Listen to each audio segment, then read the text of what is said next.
कहते हैं कि फिल्मों में जो चीज़ें दिखती हैं, जो कैरेक्टर दिखता है, वो तो फेमस हो जाता है, लेकिन उनके पीछे की जो मेहनत होती है, जो डायरेक्टर होता है, जो एडिटर होता है, उसे दुनिया नहीं जानती है। क्या आपको पता है कि सीमांचल में ऑल इंडिया मजलिस इत्तेहादुल मुस्लिमीन की कामयाबी का जो सबसे बड़ा श्रेय किसी को जाता है, वो शख्स कौन है? जी हाँ, ऑल इंडिया मजलिस इत्तेहादुल मुस्लिमीन के सीमांचल के चाणक्य जनाब तफ़हीम साहब हमारे साथ मौजूद हैं। सर, बहुत बहुत स्वागत है। चलिए साहब, बहुत बहुत शुक्रिया।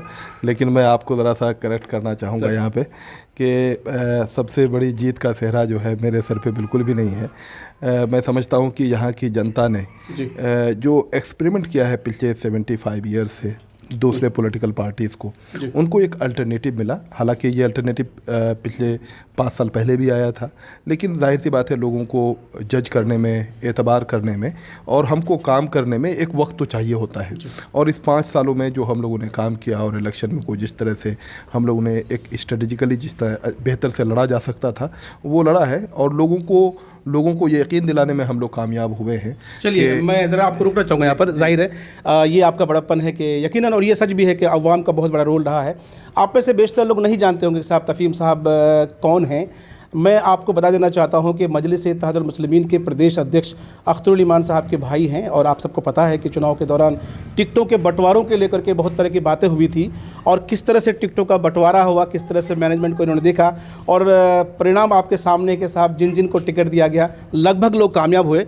दरअसल हम जानना चाहते हैं तफ़हीम भाई कि नई जगह से अख्तरुल ईमान साहब को जो है साहब वहाँ से इलेक्शन लड़वाना, और जिन जगहों से आपके उम्मीदवार जीते हैं वहाँ टिकटों को लेकर कई तरह की जो है साहब चीज़ें चल रही थी, उसको किस तरह से डिफ़ाइन करेंगे और क्या कुछ कहना चाहेंगे? देखिए, सबसे टिकट को बंटवारे को लेकर तो जाहिर सी बात है बहुत सारे लोग उसमें काम कर रहे थे कि कई तरह के एलिगेशंस भी लगे थे। हाँ, एलिगेशंस तो लगते रहते हैं। जिनको टिकट नहीं मिलता है, अंग्रेजी में उसको डिस्क्रेडल एलिमेंट कहते हैं, कि जो सेटिस्फाइड नहीं है तो उनको जाहिर सी बात है उनको तो अपना गुस्सा किसी न किसी तरह निकालना ही है।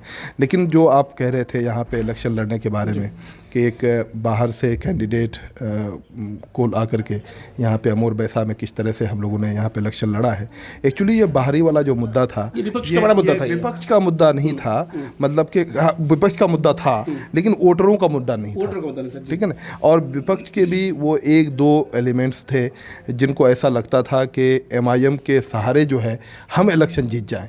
हालांकि जाहिर सी बात है समाजी तौर पर उनकी कोई जो एक इलेक्शन लड़ने के लिए जो चीज़ों की ज़रूरत पड़ती है ऐसा कुछ भी नहीं था, लेकिन उनको लगा कि क्या पता हम MIM का टिकट हमको दे दे, और हमको नहीं दे तो अख्तरुल ईमान बाहरी है। तो जिस अख्तरुल ईमान साहब की कल तक वो कसीदे पढ़ रहे थे और उनको टिकट नहीं मिलने से जो है सबसे बाहरी का नारा देने वाले जो है सबसे बड़े वही हो गए।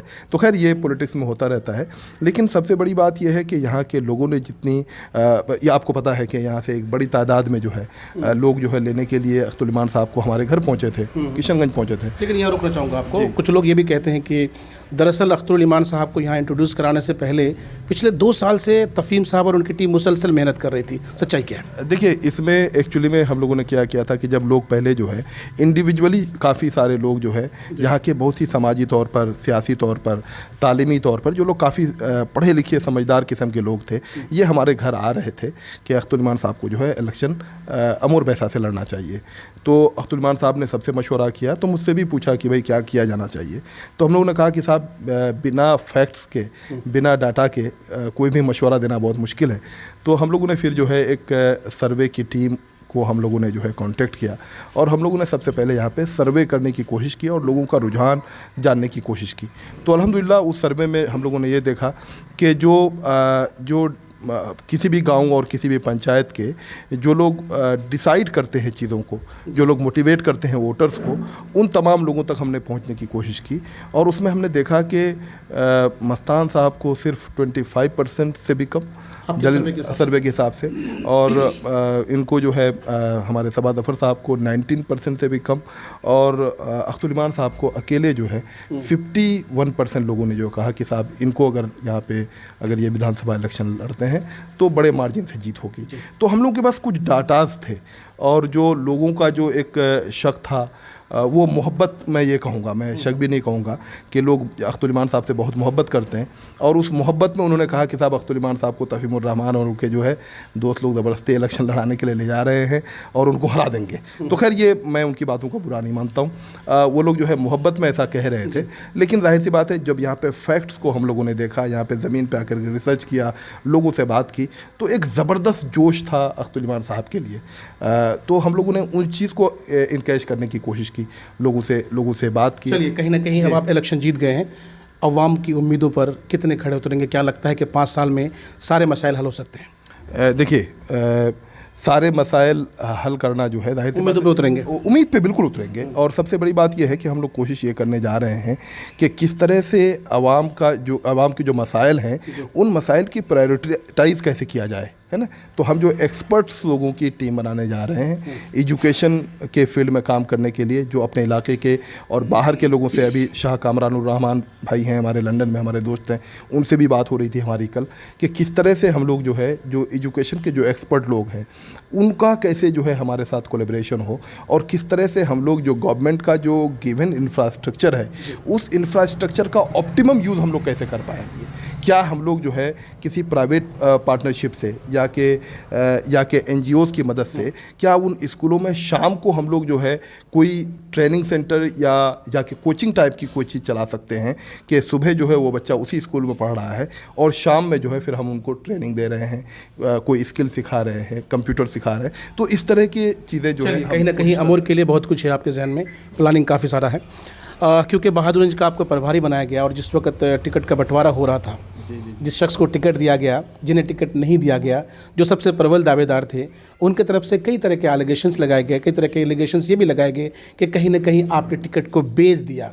अब आपका कैंडिडेट जीत गया है, क्या कहते हैं? चलिए, ये सबसे पहले तो मैं मुबारकबाद दूंगा हमारे अंजार नईमी भाई को कि उन्होंने उन पर जो हमने जैसा हमने सोचा था उन्होंने वो करके दिखाया है।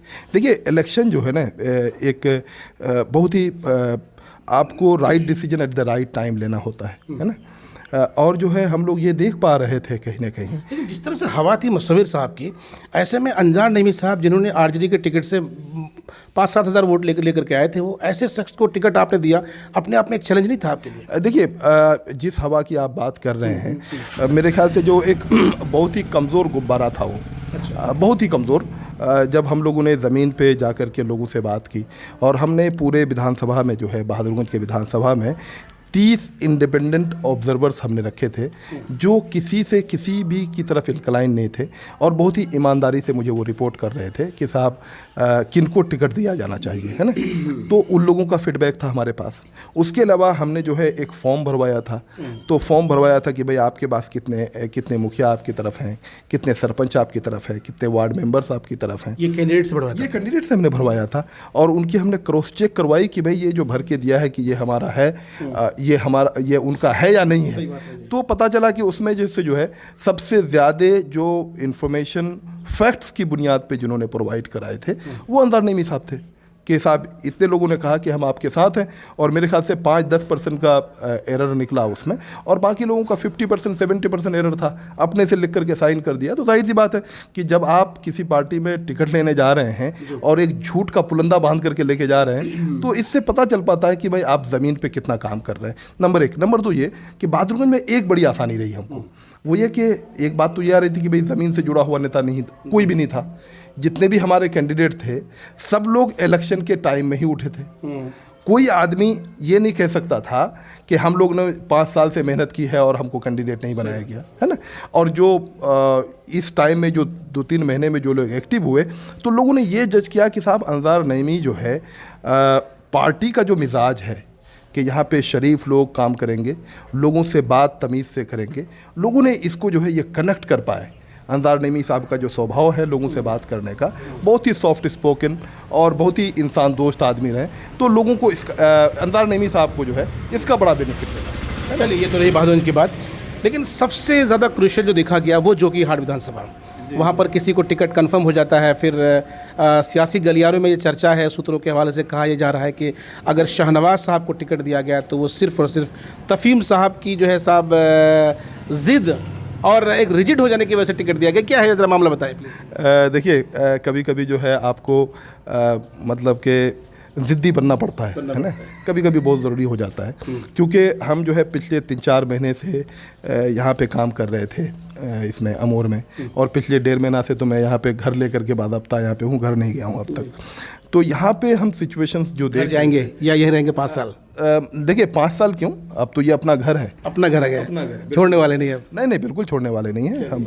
तो यहाँ पे हम देख पा रहे थे कि अगर वहाँ पे एक ऐसे कैंडिडेट को टिकट दिया गया है जो पार्टी का जो मिजाज है उससे कहीं मेल नहीं खाता है, तो उसका नुकसान जो है कहीं ना कहीं वो बहादुरगंज में भी पड़ेगा उसका इम्पैक्ट, और उसका इम्पैक्ट बुरी तरह से जो है वो बैसा में, अमोर बैसा में भी पड़ सकता है।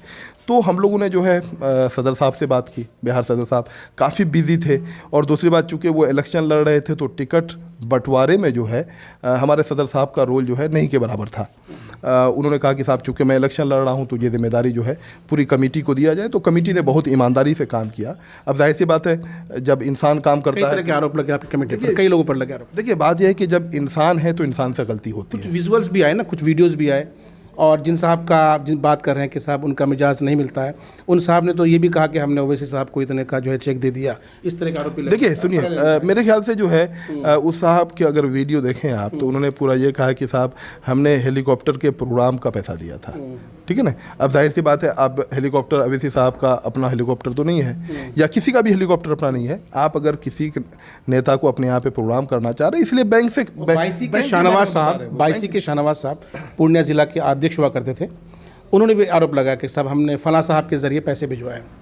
अब देखिए होता क्या है कि एक बात मैंने जो शुरुआत में कही थी कि जब आप सेटिस्फाई नहीं होते हैं अपने टर्म्स पे, जब आप चीज़ों को नहीं देख पाते हैं तो आपको एलिगेशन लगाना पड़ता है, ठीक है ना, झूठ बोलना पड़ता है। आप अपनी खामियों को छुपाने के लिए कोई रास्ता तो निकालेंगे नहीं, ठीक है ना। और बड़ी परेशानी ये थी ऐसे लोगों के साथ कि वो हमेशा जो है इमाम बनना चाहते थे, जबकि पहले इमाम बनने के लिए एक अच्छा मुक्तदी बनना पड़ता है ना, कि जब तक आप एक इमाम और मुक्तदी का मामला क्या है? अख्तर साहब भी अपनी तकरीर में इसका जिक्र करते हैं, आप भी इसका जिक्र कर रहे हैं। ये एक्चुअली में मेरे ख्याल से जो है अच्छे खासे लोग समझते हैं कि एक आदमी अगर नमाज़ पढ़ने जा रहा है और वो अगर अच्छा मुक्तदी नहीं है, पीछे में खड़ा इमाम के पीछे सही से खड़ा नहीं हो सकता है, सही से उसको जो है आयतें याद नहीं है, रुकू कायदा पता नहीं है, अगर आप ऐसे आदमी को इमाम बना दीजिएगा तो सारे मुक्तदी की नमाज़ ख़राब हो जाएगी, ठीक है ना। तो इसलिए जो है पहले अच्छा मुक्तदी बनना बहुत ज़रूरी है, तभी आपको इमाम बनाया जा सकता है। इन चीज़ों का ख्याल जो है मेरे ख्याल से बहुत लोगों ने रखा। चलिए, रुकनुद्दीन साहब जीत गए 82 से, लेकिन वहाँ की जो मजलिस की टीम थी पूरी की पूरी टीम धर्म भरम हो गई है। आपको लगता है कि फिर से रुकनुद्दीन साहब इस्टेब्लिश कर पाएंगे सब कुछ? मुझे लगता है कि मजलिस की टीम धर्म भरम नहीं हुई है। वो हो सकता है कि किसी एक पर्टिकुलर जिला अध्यक्ष थे वो चले गए। नहीं, पर्टिकुलर हाँ, अध्यक्ष साहब के जाने से जो है पूरी टीम धर्म भरम नहीं हुई है। अगर अध्यक्ष साहब के वजह से अगर टीम धर्म भरम हो जाती साहब भी चले गए, नहीं तो उसके, मैं यही तो कह रहा हूँ ना कि पार्टी की खूबसूरती यही है कि ये जो है इंडिविजुअल पे बेस्ड नहीं है। अगर उन लोगों को अगर गलत फहमी थी या गलत फहमी है कि मेरी वजह से पार्टी है, तो ऐसा नहीं है। पार्टी के कार्यकर्ता ने, जो सेकंड लाइन के जो कार्यकर्ता थे, उन लोगों ने कहा कि साहब आप लोग तो अपने लिए लड़ रहे हैं, हमको अपनी पार्टी को जिताना है। तो उन लोगों ने कहा कि ठीक है साहब, आप अगर अपने लिए लड़ रहे हैं तो लड़िए, हम तो पार्टी ने जिसको टिकट दिया है हम उनको इलेक्शन जिताएंगे। और उन्होंने जिता के दिखाया। और उस तरह एक लंबी फहरिस्त है हमारे तमाम कार्यकर्ता ने कहा कि साहब आप अपनी लड़ाई अपने से लड़िए, पार्टी की लड़ाई कर रहे हैं ठाकुर विधानसभा की। शुरू दिन से जब से महबूब साहब को टिकट दिया गया, लगातार लोगों की तरफ से ये बातें आई कि यार कहीं ना कहीं यहाँ पर एक डमी कैंडिडेट उतारा गया है। क्या आपको नहीं लगता है कि यहाँ पर चूक हुई आप लोगों से? किसी और को देते तो शायद परिणाम कुछ और होता। देखिए, पार्टी ने जो है 19 कैंडिडेट्स उतारे। किस बिना पे महबूब को टिकट दिया गया? मैं बता रहा हूँ, 19 कैंडिडेट्स उतारे थे, ठीक है ना। आप एक कैंडिडेट को पॉइंट आउट करना जो है मेरे ख्याल से जो है बहुत सही नहीं होगा। पार्टी कोई भी जब डिसीजन लेती है तो कुछ डिसीजंस पे जो है बाद में जो है अप्रेजल मीट करती है कि भाई हम लोगों ने जो है ये डिसीजन लिया था और इस डिसीजन का ये नतीजा निकला है ना। अभी शाहनवाज साहब अगर खुदा न खास्ता अगर नहीं जीत पाते तो आप तो अभी मुझे भी ये सवाल पूछते कि साहब आपने ज़बरदस्ती टिकट दिया और आपका कैंडिडेट हार गया। कुछ डिसीजंस होते हैं जिस पे आदमी को दोबारा सोचना पड़ता है। इसीलिए तो तमाम पार्टी और तमाम ऑर्गेनाइजेशंस जो है किसी हार या जीत के बाद फिर मीटिंग अपने कार्यकर्ता को लेकर के बैठती है और सोचती है कि भाई हमने जो है क्या हमसे भूल हुई, क्या चूक हुआ जो ये परिणाम हुआ, या इस परिणाम को और बेहतर कैसे किया जा सकता है। फ्यूचर में हम लोग देखेंगे, इसको और बेहतर तरीके से करने की कोशिश करेंगे। जो ये लॉकडाउन की वजह से हमारी सर्वे टीम जो है बहुत अच्छे से काम नहीं कर पाई है, ठीक है ना। हम लोगों ने सिर्फ जो है 2-4 सीट में सर्वे करवा पाए सही से, ईमानदारी से, है ना। बहुत जगह सर्वे का जो सैंपल था वो हमारा बहुत छोटा था, खास करके ठाकुरगंज की अगर बात करें तो हमारे पास सर्वे का सैंपल बहुत छोटा था। अब आने वाले दिनों में हम लोग सर्वे का सैंपल बड़ा रखेंगे और देखेंगे कि भाई किस तरह से जो है। चलिए, आने वाले दिनों में कुछ बड़ा करने का प्लान है ऑल इंडिया मजलिस इत्तेहादुल मुस्लिमीन का। एक सीधा सवाल है सर आपसे, ठीक है, सीमांचल में 5 सीटें आपको मिली हैं, लेकिन सियासी गलियारों में चर्चा ये हो रही है कि अगर आज गठबंधन की सरकार नहीं बन रही है, उसे विफल करने में जिम्मेदारी आप सबकी है, क्योंकि 5 यहाँ जीते हैं, 50 हरवाए हैं। एक बात बताइए कि ऐसे सियासी नाकिदों को और इतने बड़े सेफोलॉजिस्ट से पूछिए ज़रा सा कि मध्य प्रदेश में क्यों हार गई कांग्रेस ना। अभी तो बहुत जगह बाईपोल भी हुआ ना, वहाँ पे क्यों हार गई। देखिए, अपनी नाकामियों को छुपाने के लिए MIM को बलि का बकरा बनाना सबसे आसान है। ये जो है बेचारे, ये खौफ की नफ्सियात में है। इनको ये लगता है कि मतलब कि इनको तो समझ में नहीं आता है कि इनको कभी कभी ऐसा लगता है कि पता नहीं RJD नहीं होगा तो क्या हो जाएगा, ठीक है ना। हम लोगों को अपनी जीत के लिए हम लोगों ने लड़ाई लड़ी है, और ये जो लोग बात कह रहे हैं ये दूसरे की हार की बात कर रहे हैं। हम लोगों ने किसी को हराने के लिए नहीं, हम अपने जीते हैं, और जीतने की वजह यही वजह है कि आज लालू प्रसाद साहब हमें फ़ोन कर रहे हैं और कह रहे हैं कि साहब अगर हम लोग कोई एक सिनेरियो अगर बन जाए इसका गवर्नमेंट बनने का, तो आप हमें सपोर्ट करेंगे कि नहीं करेंगे, है ना। तो हम लोग कोशिश ये कर रहे हैं कि किस तरह से लोगों का जो कॉन्फिडेंस है, जो मोरल है, जो इन सियासी पार्टियों ने जो डाउन कर रखा है, इनका मोरल कैसे बूस्टअप हो। अभी जो कुछ भी आप फेसबुक पे या दूसरे सोशल मीडिया में जो एलिगेशंस आप देख रहे हैं, इनका कल तक देखिए कि कल ये क्या बोल रहे थे। कल तक तो वो ये बोल रहे थे कि साहब स्क्रीनशॉट रख लो, ऐसा होगा, सदर को ऐसा बन जाना पड़ेगा। ये बेचारे जो है, मैं ये कहूँगा कि ये सियासी तौर पर ये बहुत ही नाबालिग हैं अभी। एक तो ये है कि बहुत नाबालिग हैं, और दूसरी बात ये है कि जाहिर सी बात है, ये कहना मेरे ख्याल से सही नहीं होगा, लेकिन बहुत सारे लोग ऐसा कहते हैं कि ये एक्चुअली में पेड फेसबुक या कैडर्स हैं।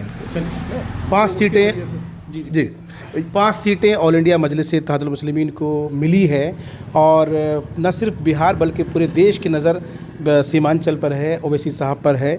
और जैसा कि मैंने शुरू में ही कहा था कि सीमांचल के ये चाणक्य हैं जो हमारे साथ बैठे हैं, ये भले ही अपनी जो है साहब तारीफ़ नहीं सुनना चाह रहे, लेकिन हकीकत यही है कि अगर आज मजलिस इत्तेहादुल मुस्लिमीन इतनी बड़ी कामयाबी मिली है तो उसके पीछे बहुत बड़ा योगदान इनका है और इनकी टीम का है, इनकी पूरी टीम का है। सर, वीडियो ख़त्म करने से पहले हम जो है आपकी तरफ से एक पैगाम चाहते हैं कि आप सीमांचल के अवाम को क्या पैगाम देना चाहते हैं। क्या लगता है 5 साल के अंदर आप तमाम तर विधानसभा में अवाम की उम्मीदों पर खड़े उतरेंगे, और कितने उतरेंगे? देखिए, सबसे पहले तो मैं शुक्रिया अदा करना चाहूँगा अमोर और बैसा के लोगों का कि उन्होंने जितनी मोहब्बत से हमें नवाजा है। आप यकीन जानिए कि हमें इतनी उम्मीद नहीं थी। बड़ा ईदगाह से लेकर के सिरसी तक के लोगों ने जितनी मोहब्बत से वोट दिया है, आप तमाम लोगों का बहुत बहुत शुक्रिया। और यही जज्बा और यही जज्बात हमारे इसके लिए भी हैं, 22 के लिए भी हैं। कोचा धामन तो हमारा घर ही है, वहाँ के लोगों ने भी बहुत मोहब्बत से नवाजा है। बहादुरगंज हमारा दूसरा घर रहा है, हम वहाँ के लोगों का भी बहुत शुक्रिया अदा करते हैं। और जोकी हाट के लोगों ने भी जिस मोहब्बत का इजहार किया है, उसके लिए तो सबसे पहले बहुत बहुत शुक्रिया अदा करना चाहते हैं। अब जहाँ तक रही काम की बात, देखिए काम की बात नहीं, मैं तो कहूँगा हक की बात, कि क्या आपको अब अपना हक मिलेगा, इसके बारे में आपको लड़ना पड़ेगा। अब तक हम लोगों का जो एटीट्यूड रहा है अपने MLA और MPs को लेकर, वो ये कि हम जिताने के बाद उनको भेज देते थे असेंबली में, और उनको अपनी शादियों में बुलाते थे, और अपने तमाम तर फंक्शंस में बुलाते थे। हम कभी भी उनसे ये नहीं पूछते थे कि आप असेंबली में हमारे लिए क्या कर रहे हैं, या पटना के ऑफिसेज में जाकर के हमारे लिए क्या हक लेके आ रहे हैं। तो अब हम लोगों को करना ये होगा कि हम अपने MLA को शादियों में कभी दावत नहीं करेंगे। हमने आज कल से ये बात कह रहे हैं कि अगर आप अपने MLA से सही से काम लेना चाह रहे हैं तो खुदा के वास्ते उनको शादियों में मत बुलाइए। उनके लिए जो है महीने में या 2 महीने में आप यहाँ पे मीटिंग रखिए, ऑफिस में ऑफिस बनवाइए या ब्लॉक हेडक्वार्टर्स में, और उनसे कहिए कि साहब ब्लॉक में ये काम नहीं हो रहा है, ये काम कैसे होगा। आप जो है अकाउंटेबिलिटी फिक्स कीजिए अपने एमएलएज पे। आप उनको ये बताइए कि साहब आपको हर महीने में, हर 2 महीने में यहाँ पे बैठना होगा और बैठ करके हमारे तमाम मामला जो ऑफिस में अटके पड़े रहते हैं उनको ख़त्म करना होगा। नंबर 1। नंबर 2 ये कि हम लोग जो है कोशिश ये करेंगे कि जो एजुकेशन का सेक्टर है या डेवलपमेंट का सेक्टर है, इससे एक्सपर्ट लोगों की एक टीम बनाने की कोशिश करेंगे और इन लोगों से प्रोजेक्ट बना करके हाउस में अपने मेंबर्स के ज़रिए से डिस्कशन करवाएंगे। और उस डिस्कशन को अगर सरकार अगर नहीं मानती है तो आप तमाम लोगों से हम ये पैगाम देना चाहते हैं कि कल आपको फिर हम रोड पे आने की दावत देंगे कि असेंबली में लड़ाई तो हमारे चुने हुए लोग लड़ेंगे, लेकिन रोड में जब तक लड़ाई आप हमारे साथ नहीं रहेंगे तब तक जो है आपको अपना हक नहीं मिल सकता है। अब देखिए, हक जो है हमेशा छीनने से मिलता है, मांगने से नहीं मिलता है। तो अब हम लोगों को अपना हक मांगने की जो आदत रही है हमारी, या हमें मजबूर किया गया है कि हक मांगो, इससे हमको ऊपर उठना पड़ेगा और हक छीनने के लिए जो है हम लोगों को उसकी शुरुआत करनी पड़ेगी। तो मैं समझता हूँ कि अगर हम लोग अपने हक छीनने की जब बात करेंगे तो जितने वादे हैं ये वादे नहीं है बल्कि ये हमको करना है, कमिटमेंट है हमारा। चलिए, तो ये थे तफ़हीम साहब, तफ़हीमुर रहमान साहब, प्रदेश अध्यक्ष मजलिस इत्तेहादुल मुस्लिमीन के छोटे भाई हैं। बेबाकी से अपनी बात रख रहे थे। गांव मोहल्ला आपको इसी तरह से दूसरे लीडरान से, दूसरे जो स्कॉलर्स हैं उनसे मिलाता रहेगा। आपको वीडियो कैसा लगा, आपके जहन में जो भी सवाल है आप कमेंट्स में ज़रूर लिखिएगा। तब तक के लिए हमें इजाज़त दीजिए। अल्लाह हाफ़िज़।